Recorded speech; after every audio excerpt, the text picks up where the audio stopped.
What if I told you that a long time ago, a group of families left their homes to settle in a strange new world?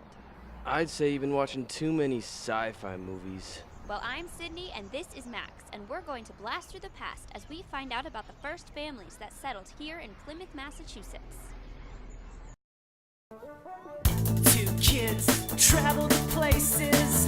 Two kids discover traces of events that all happened before, where secrets are revealed and more. Sydney and Max, blast through the past.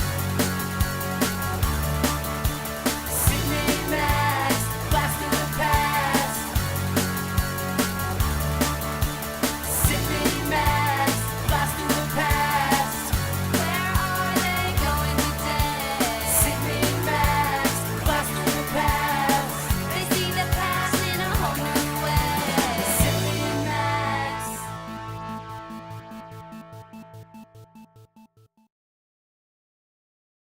Sydney and Max.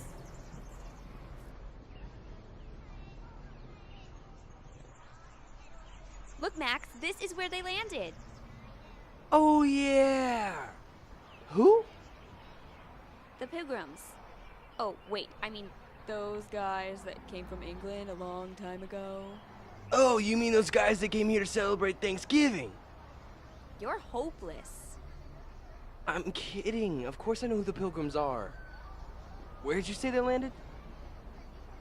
I know where we can find out. Uh...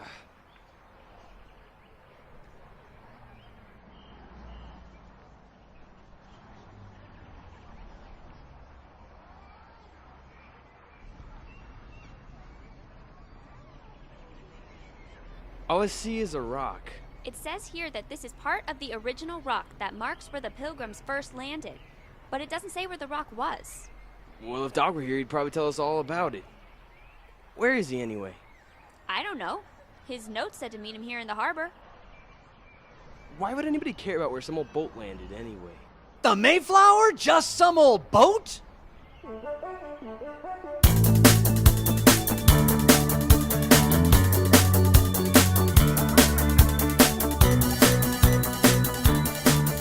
Doc, can you just tell us where the thing landed so we can get out of here?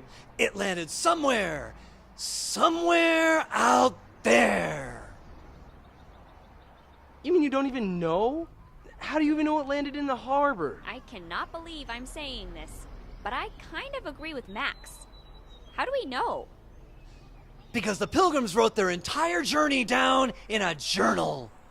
Don't do Hey, it. Doc, can you tell us about the journal? Sure. It all started in 1620 when the Mayflower left England.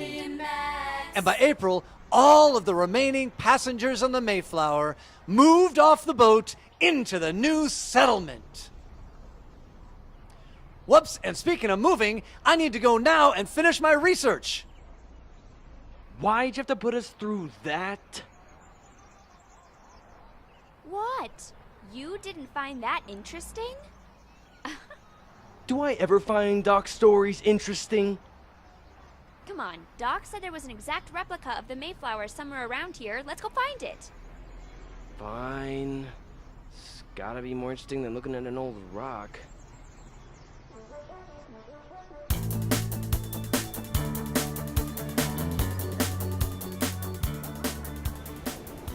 Look, that must be it.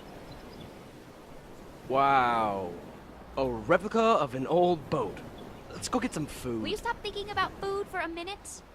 Just imagine, this is just like the real Mayflower.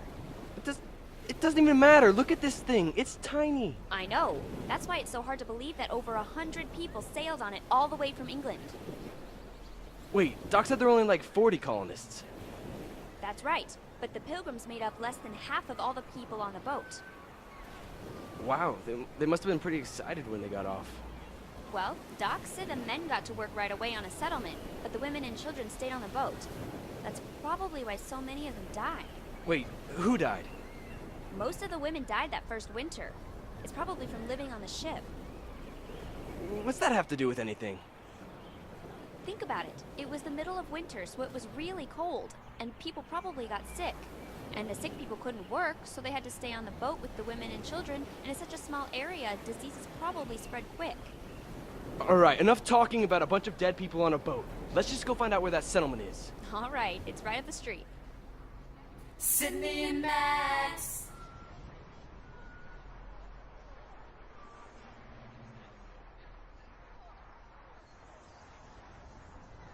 You've got to be kidding me.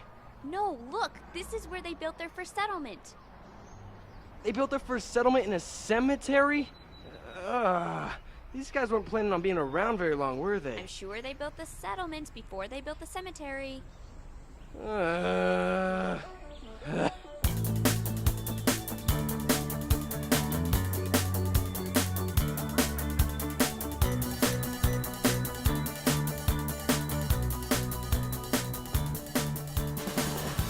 It's like they're digging their own graves while they were building their own houses.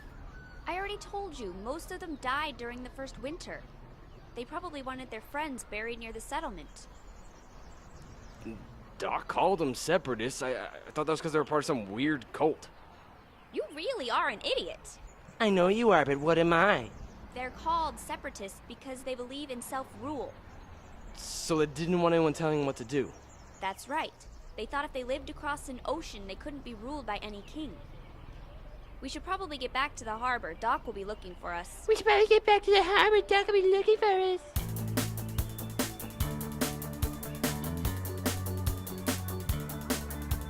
Did you know some of the Pilgrims lived pretty long lives? One of the first governors was a Pilgrim, and he held office for nearly 30 years. Yeah, so? Do you think some of their ideas could have spread to Boston? Sydney, what are you talking about? Well, about 150 years after the Pilgrims landed, the Revolutionary War started. I doubt these guys were there. No, but their ideas might have been.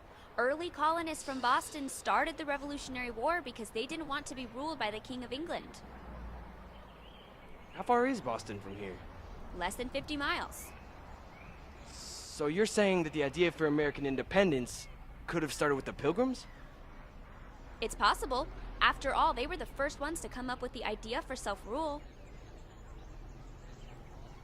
Let's go back to that rock. Why, are you more interested now? Yeah, and I want to carve my initials in it. Max, don't you dare! Two kids travel to places. Two kids discover traces of events